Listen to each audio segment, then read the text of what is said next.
Hello everyone, welcome to सैक में एक बार आपका फिर से स्वागत है। आज के इस वीडियो में हम बात करेंगे कि जो भारत का नागरिक है, भारत का प्रथम नागरिक का दर्जा किसे प्राप्त है। भारत का प्रथम नागरिक का दर्जा राष्ट्रपति को प्राप्त है और इसी राष्ट्रपति का चुनाव होने वाला है इसी 18 जुलाई को। तो हम आज के इस वीडियो में बात करेंगे कि जो राष्ट्रपति हैं उनका चुनाव होता कैसे है। तो सबसे पहले किसका चुनाव कहाँ कहाँ कब कब होता है, ये हमारे भारतीय संविधान में वर्णित है। भारत का संविधान है, इसको हम अलग से पढ़ेंगे, मतलब कि ये पॉलिटी का विषय वस्तु है, इसलिए हम इसको एक अलग से सेपरेट वीडियो में पढ़ेंगे, डिटेल से इसको कवर करेंगे। लेकिन अभी हम इसको देखते हैं, जानने का प्रयास करते हैं कि जो राष्ट्रपति का चुनाव है वो होता कैसे है। तो जैसा कि चुनाव दो प्रकार से होते हैं, एक प्रत्यक्ष होता है, एक अप्रत्यक्ष होता है। देखिए, प्रत्यक्ष चुनाव क्या होता है, जैसे आप हो गए, हम हो गए, जैसे आप अपने प्रधान को चुनते हैं, आप अपने विधायक को चुनते हैं, आप अपने सांसद को चुनते हैं। तो आप क्या करते हैं, आप जहाँ पे चुनाव केंद्र होता है, मतदान केंद्र होता है, आप वहाँ जाते हैं और उनका जो चुनाव चिन्ह होता है उसी के आगे आप बटन दबाते हैं और बटन दबाने के बाद उनको भारी मतों से विजयी बना देते हैं, है ना। जोक सपाट, मतलब कि इस तरीके से ये प्रत्यक्ष चुनाव हो गया। ठीक है, अब बात करें अप्रत्यक्ष चुनाव की। जो अप्रत्यक्ष चुनाव होता है ये गुप्त रूप से होता है, ये किसी को पता नहीं चलता है कि इसमें किसको कौन दिया। वैसे तो चुनाव तो गुप्त रूप से ही होता है, किसी को पता नहीं चलता है, लेकिन एक समय बाद कि ये सार्वजनिक रूप से ये सबको दिखाया जाता है, ये सबके सामने काउंटिंग भी की जाती है ना। लेकिन ये जो राष्ट्रपति का चुनाव है ये गुप्त रूप से और अप्रत्यक्ष रूप से ही किया जाता है। तो हम आइए जानने का प्रयास करते हैं कि राष्ट्रपति का चुनाव जो होता है वो भारत के संविधान में किस आर्टिकल के तहत होता है ना। तो भारत के संविधान का जो ये भी एक महत्वपूर्ण हिस्सा है राष्ट्रपति का। तो हम इस वीडियो में ये चर्चा करने वाले हैं कि जो भारत का संविधान है ना, भारत का जो संविधान है ये समझ लीजिए कि पूरा जो भारत चल रहा है आज के समय पे, ये इसी के पदचिन्हों पे चल रहा है ना। ये संविधान 26 जनवरी 1950 को लागू हुआ था, तब से लेकर के आज तक हम इसी के ही ढांचे पे चलते चले आ रहे हैं। जो कुछ भी समय के साथ इसमें परिवर्तन भी हो रहा है, इसमें मतलब कि संशोधन भी होते रहते हैं, है ना। तो भारत में बात करें भारत के संविधान की, तो भारत के संविधान में लगभग 22 भाग हैं, है ना। 22 भाग हैं, 12 अनुसूचियाँ हैं, है ना। समय समय पे संशोधन भी होते रहते हैं। अभी फ़िलहाल 105 संशोधन हो चुके हैं, है ना। हम सबको बारी बारी से पढ़ेंगे, आप चिंता मत करिए।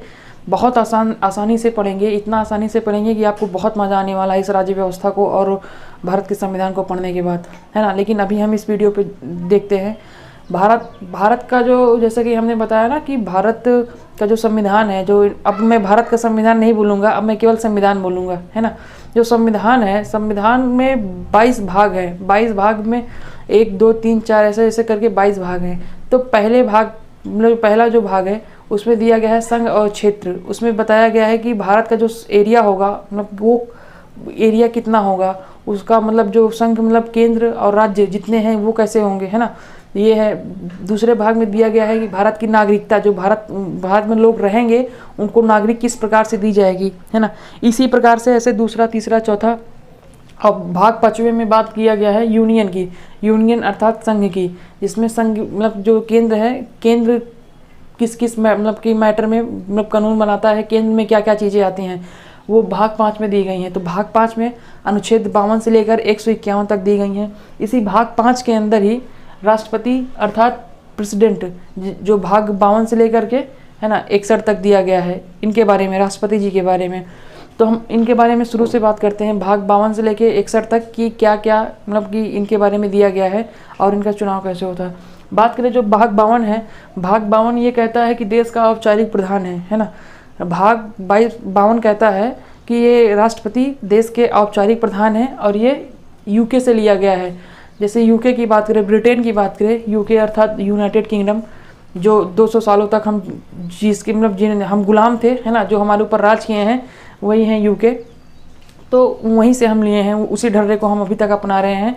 मतलब कि हम ये कह सकते हैं कि जो देश है यूके है, वहाँ पे भी एक राष्ट्रपति का पद तो फिलहाल नहीं है, वहाँ पे एक राजा और रानी का पद है। लेकिन अपने यहाँ मतलब जो राष्ट्रपति हैं इनको सेम उसी वहीं के राजा और रानी के तरीके ही मान सकते हैं। ये औपचारिक प्रधान है केवल, है ना। ये बहुत ज़्यादा इन्हें पावर मिलती भी नहीं है, एक तरीके से कहें तो। एक तरीके से कहें कि बिना इनके साइन की, बिना इनके हस्ताक्षर के कुछ होता भी नहीं है ना। तो इसलिए आर्टिकल 52 में ये दिया गया है कि ये देश के औपचारिक प्रधान होंगे, है ना। आर्टिकल 50 मतलब आर्टिकल 53 में दिया गया है। ये कार्यपालिका और कार्यपालिका का औपचारिक प्रधान होंगे, कार्यपालिका के औपचारिक प्रधान होंगे। देखिए केंद्र की बात करें तो केंद्र 3 भागों में बटा हुआ है, कार्यपालिका, न्यायपालिका, विधायिका।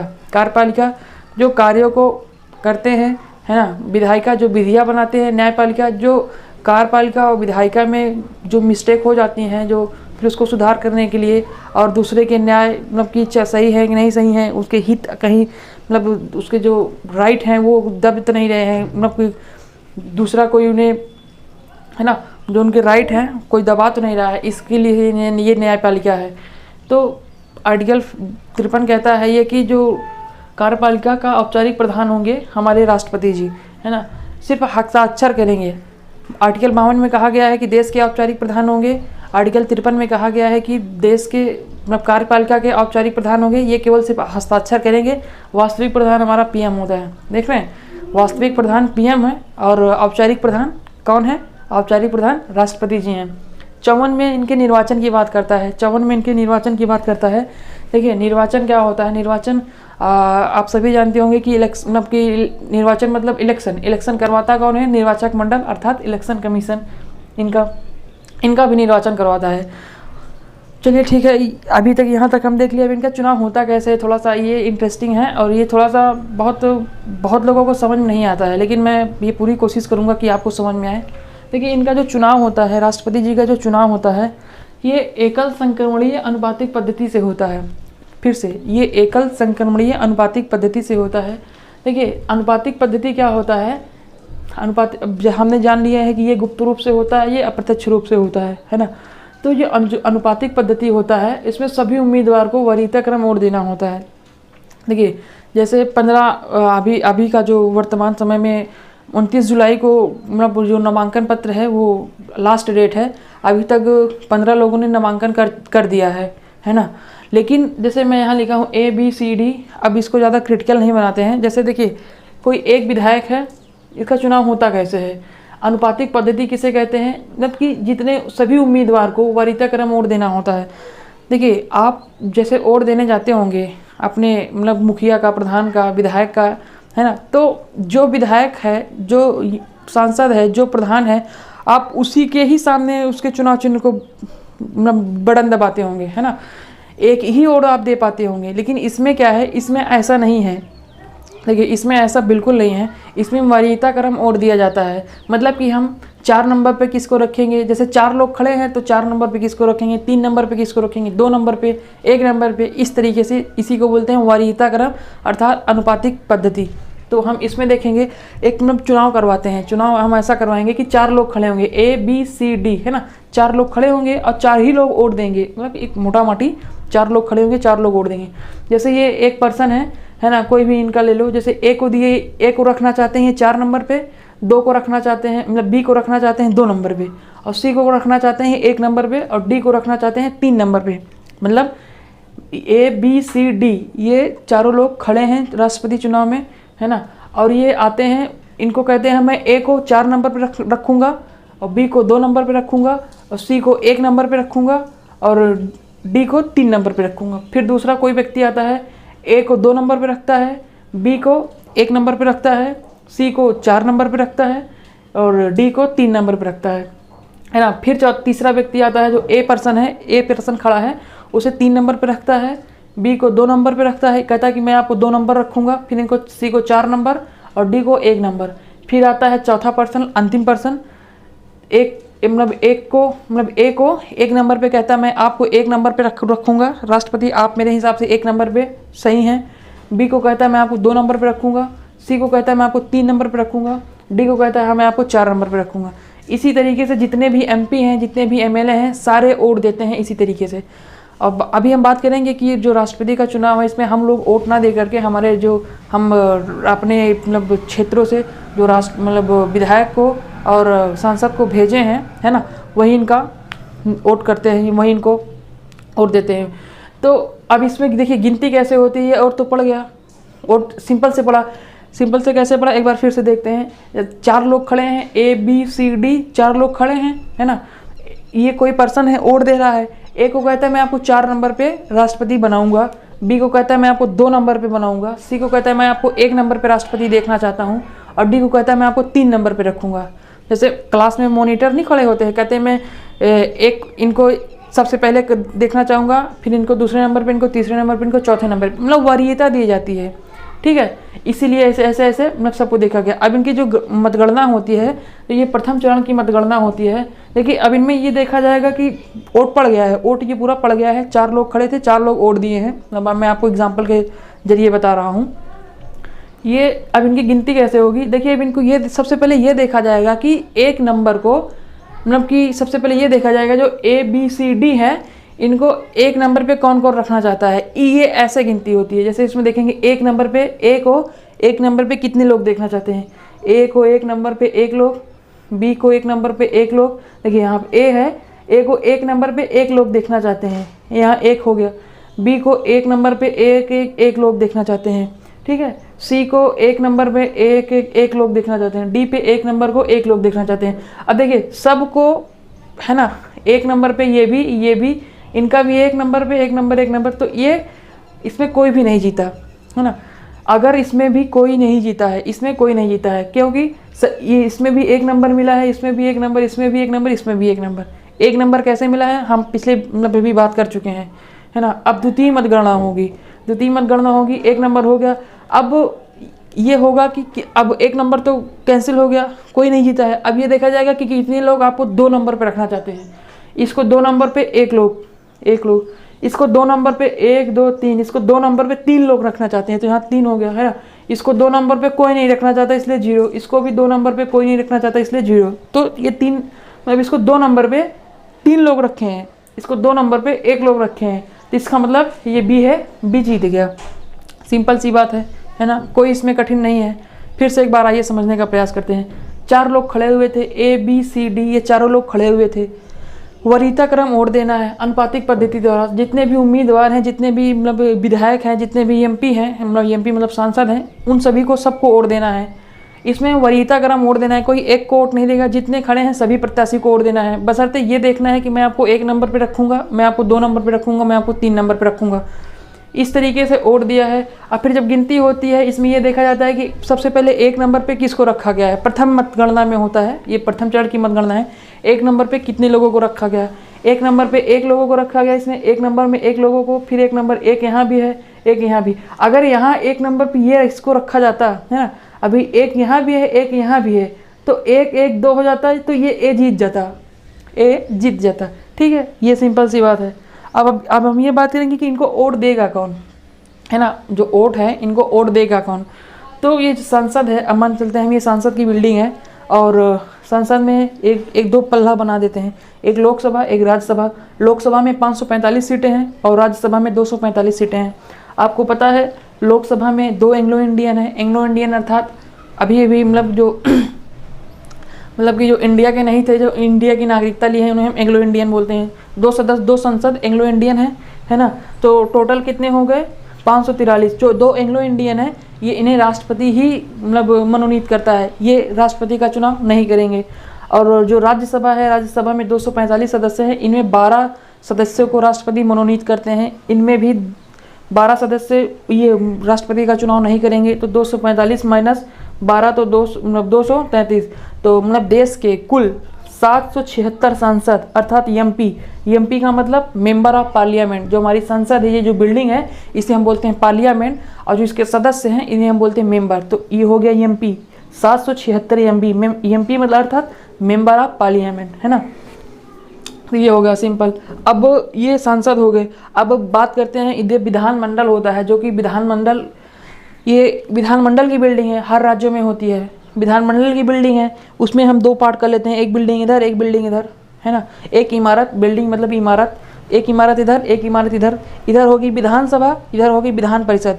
जो विधानसभा है, मेरी बात सुनिएगा, जो विधानसभा है वो विधानसभा 29 राज्यों में है। भारत में इस समय केवल 29 राज्य हैं, है ना, और 8 केंद्र शासित प्रदेश है, जिन्हें हम UT बोलते हैं, अर्थात यूनियन टेरिटरी, है ना।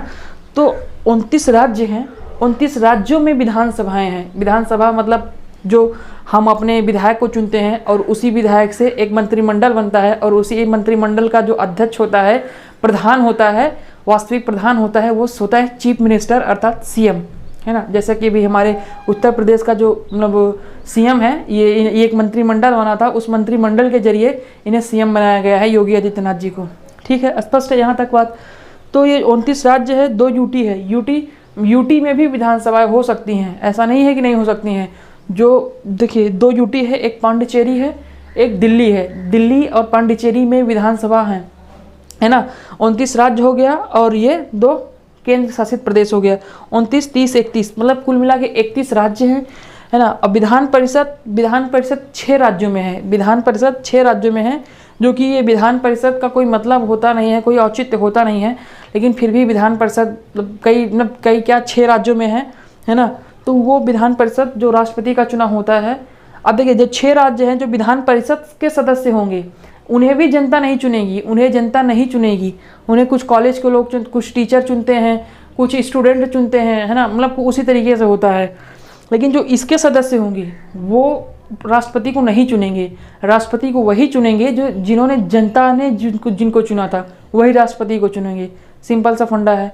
अभी केशव प्रसाद मौर्य हैं, विधान परिषद से विधायक बने हैं। विधान परिषद वो कहाँ से खड़े थे, शायद कोई पल्लवी पटेल जी हैं, मतलब उनके साथ खड़े थे, वो हार गए और पल्लवी पटेल शायद जीत गई हैं। और वो हारने के बाद भी मतलब ये थोड़ा सा मुझे अस्पष्ट लगता है कि कोई व्यक्ति खड़ा था, मतलब विधानसभा से खड़ा था और वहाँ से हार गया है, मतलब जनता उसे नहीं चुनी है, लेकिन फिर भी उसे अप्रत्यक्ष रूप से विधान परिषद से जिता दिया गया है। मतलब जनता उसे नहीं चाह रही थी कि सदन में भेजना है, इस बिल्डिंग में नहीं भेजना चाह रही थी, लेकिन फिर भी विधान परिषद ने उसे विधायक बना दिया। देखिए यही है लोकतंत्र का थोड़ा सा मतलब अच्छा नहीं लगता ना कि जनता उसे नहीं बनाना चाह रही है, लेकिन फिर भी वो दूसरी तरफ से गाड़ी लेके चला आया।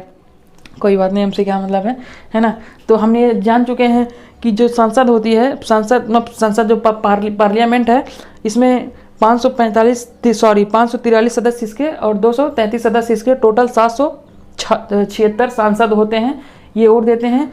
और अब विधायकों की बात कर लेते हैं। देखिए अब ये वोट एक पर्सन नहीं होता है, इन ये वोटों की वैल्यू गिनी जाती है। वोटों की वैल्यू गिनी जाती है कि एक जो एमएलए है, एमएलए का मतलब होता है, देखिए एमएलए क्या होता है, मेंबर ऑफ लेजिस्लेटिव असेंबली, इसे बोलते हैं लेजिस्लेटिव असेंबली, है ना। विधानमंडल को बोलते हैं लेजिस्लेटिव असेंबली। तो ये लेजिस्लेटिव असेंबली का मेंबर है, तो इसलिए हम बोलते हैं एमएलए, और हिंदी में इसे हम बोलते हैं विधायक। तो जो एक विधायक का वोट है उसकी मतलब वो हम निकाला कैसे जाता है, तो एक विधायक का वोट जो होता है उसकी वैल्यू क्या होती है, उसकी वैल्यू ऐसे निकाला जाता है। उसके लिए एक फार्मूला है, राज्य की कुल जनसंख्या, राज्य की जितनी भी जनसंख्या है उसको लिखेंगे ऊपर, फिर नीचे लिखेंगे कुल एमएलए, जितने भी राज्य में उस एमएलए हैं, फिर गुणे 1000। ठीक है, स्पष्ट है। मतलब कि एक एमएलए की वैल्यू निकालना है, एक एमएलए की वोट की वैल्यू निकालना है, तो हम लिखेंगे जिस राज्य की भी हमें निकालना है। जैसे आप यूपी के हैं तो यूपी की राज्य की जनसंख्या, फिर यूपी में कितने विधायक हैं 403, फिर गुणे कितना कर देना है 1000। तो यूपी की जो जनसंख्या है 22 करोड़ है, लगभग 22 करोड़ है, तो 22 करोड़ ऊपर लिखेंगे। फिर यूपी में कितनी विधानसभा की सीटें हैं, तो यहाँ हम लिखेंगे 403, फिर गुणे हमें 1000 कर देना है। 3 0 से 3 0 कट गया, 403 से इसमें भाग देंगे हम तो 545 आ जाएगा। ये हो जाएगा एक एमएलए का वोट की वैल्यू 545 होगी, है ना। तो मतलब कि एक एमएलए की वोट की वैल्यू कितनी होगी 545। टोटल एमएलए हैं कितने 403, तो 403 गुणे 545 करेंगे तो इतना आएगा, कितना 2,19,635। मतलब कि हमारे यूपी से ही 2,19,635 मतलब इतना विधायक की मतलब जो विधायक हैं इनकी वोटों की वैल्यू है। ठीक है, ये हो गया। अब 31 राज्यों का हमें निकालना है। हम यहाँ देख चुके थे 29 राज्य और 2 केंद्र शासित प्रदेश। तो जो 31 राज्य है इन सब की वैल्यू इसी तरीके से निकालेंगे। इसी मतलब कोई भी हो, जैसे गुजरात हो गया, मतलब हरियाणा हो गया, छत्तीसगढ़ हो गया, इसी तरीके से निकालेंगे। राज्य की जनसंख्या, फिर जिस उस राज्य में जितनी भी सीटें हों, जितनी भी सीटें हों विधानसभा की, वो फिर गुणे हमें कर देना है 100। फिर इसको ऐसे हम मल्टीप्लाई करके जितना भी होगा वैसे हम इसी तरीके से निकालना है ना। तो 31 राज्य हैं हमारे मतलब इस समय मतलब देश में, जहाँ पे केंद्र शासित प्रदेश और राज्य मिला करके विधानसभा सीटें हैं। तो 31 राज्य हैं, उन सब में 55 लाख। देखिए ये जो साइन है ना, अभी ये लिखा है 55 लाख, अभी ये लिखा है 55 लाख, लेकिन हम आगे छोटा सा सी बना देंगे, है ना, ये छोटा सा सी टाइप का बना देंगे। इसको बोलते हैं हम लगभग का साइन बोलते हैं। देखिए एक मिनट में आपको दिखाता हूँ। जैसे ये लिखा है 22, ये 22 है ना, जैसे ये 22.3 है ना, 22.3 है, ये 2 है, ऐसा कुछ करके है। तो हम यहाँ 3.2 ना लिख करके अभी जैसे हम कहेंगे 22.3, तो यहाँ हम लगाएंगे लगभग, है ना, लगभग लगा देंगे, और यहाँ पे हम लगा देंगे 23। लेकिन 23 था नहीं, 22 पॉइंट कुछ था, लेकिन हम इसको लगभग 23 था, लगभग, तो इसको हम बोलते हैं लगभग। देखिए ये 12 है, यहाँ लगा देंगे छोटा सा सी, तो ये हो जाएगा लगभग। ठीक है, आशा करता हूँ कि आपको समझ में आया होगा। ठीक है, तो एक अब ये हो गया। अब हम ये निकालेंगे कि जो एक एमपी होता है, मेंबर ऑफ पार्लियामेंट, इसकी वोट की वैल्यू कैसे निकाली जाती है। इसकी वोट की वैल्यू निकाली जाती है टोटल एमएलए का वोट, टोटल एमएलए का वोट है कितना, ठीक है, फिर उसके बाद टोटल एमपी हैं कितने, फिर जो होगा डिवाइड कर देंगे, आ जाएगा। तो टोटल एमएलए का वोट कितना है, टोटल एमएलए का वोट कितना है, इकाई, दहाई, सैकड़ा, हज़ार, 10,000, लाख, वही लगभग 55 लाख, है ना, 55 लाख। ठीक है, अब इसको डिवाइड कर देंगे, कितना टोटल एमपी हैं कितने, 776, हम यहाँ देख चुके हैं 776 टोटल एमपी हैं। अब हम इसको डिवाइड कर देंगे तो एक एमपी के वोट की वैल्यू 709 आती है, एक एमपी की वोट की वैल्यू 709 आती है, तो 709 एक एमपी की वोट की वैल्यू आती है। टोटल हैं कितने, 776, इसको मल्टीप्लाई कर देंगे तो कितना आ जाएगा, लगभग 5,50,184, है ना, इतने हो गए। तो टोटल एमएलए की वैल्यू, मतलब एमएलए के कितने वोट हैं, लगभग 55 लाख, और टोटल एमपी की वैल्यू लगभग 55 लाख। तो 11 लाख लोग वोट, मतलब 11 लाख वोट पड़ते हैं, 11 लाख लोग वोट की वैल्यू, है ना, पड़ती है राष्ट्रपति को, है ना। अब इसमें से जीतता कौन है, जो 51% जिसको मिल जाता है, सब तो देने जाते नहीं है, कितने एमपी हैं कितने एमएलए, वो वोट ही नहीं देते हैं। जैसे आम जनता नहीं देती है, वैसे वो भी नहीं देते हैं, उनको भी थोड़ी ना की पड़ा है कि हमको देना ही देना है। तो जिसको 51% वोट मिल जाता है, टोटल 11 लाख वोट है। अब इसमें से जिसको 11 का आधा, 11 का आधा, है ना, 5.5 लाख वोट जिसको पड़ जाएंगे, 6 लाख वोट जिसको पड़ जाएंगे, वो जीत जाएगा। 18 तारीख को चुनाव है, ठीक है, 18 जुलाई को चुनाव है, 25 मतलब कि 2-3-4 एक हफ्ता बाद पता चल जाएगा, और 25 जुलाई 2022 को हमें एक राष्ट्रपति, नया राष्ट्रपति, इस भारत देश को नया राष्ट्रपति मिलेगा, है ना। ये हो गया निर्वाचन कैसे होता है। आशा करता हूँ कि आपको समझ में आया होगा, है ना। और बात करें कि भारत का राष्ट्रपति जिसे लड़ना कैसे होता है, कौन लड़ सकता है, तो भारत का राष्ट्रपति कोई भी आम आदमी लड़ सकता है, आम आदमी लड़ सकता है। आम आदमी जो लड़ सकता है वो भारत का होना चाहिए, वो पागल और दिवालिया ना होना चाहिए, और उसे 15,000 रुपये राशि RBI के पास जमा करनी होती है। उसको मतलब कि जो नामांकन होता है, वो फार्म भरने के लिए, उस फॉर्म को फिल करने के लिए आपको 50, ऐसा नहीं है कि आप भी फार्म भर दे सकते हैं, 15,000 रुपये देके कोई भी भर देगा। उसको भी जमा करने के लिए आपके पास 50 विधायक होने चाहिए, जो कि प्रस्ताव दें कि हाँ आप खड़े होइए, और फिर प्रस्ताव देने के बाद 50 विधायक आपके पास ऐसे होने चाहिए जो आपका अनुमोदन करे कि हाँ आप हमारी तरफ से खड़े होइए, हम आपको सपोर्ट करते हैं, है ना। इस तरीके से खड़े हो सकते हैं, जिसके पास टोटल 100 विधायक होने चाहिए। ऐसा नहीं है कि कोई भी खड़ा हो जाएगा। 100 विधायक एक बड़ी संख्या है, किसी के पास जल्दी नहीं होता, छोटी बहुत संख्या है नहीं। एक विधायक तो कितना बड़ा भाव होता है, तो 100 विधायक तो बहुत ज़्यादा भाव हो जाता है ना। आशा करता हूँ कि आपको समझ में आया होगा, है ना। फिर मिलते हैं नेक्स्ट वीडियो में, तब तक के लिए जय हिंद, वंदे मातरम।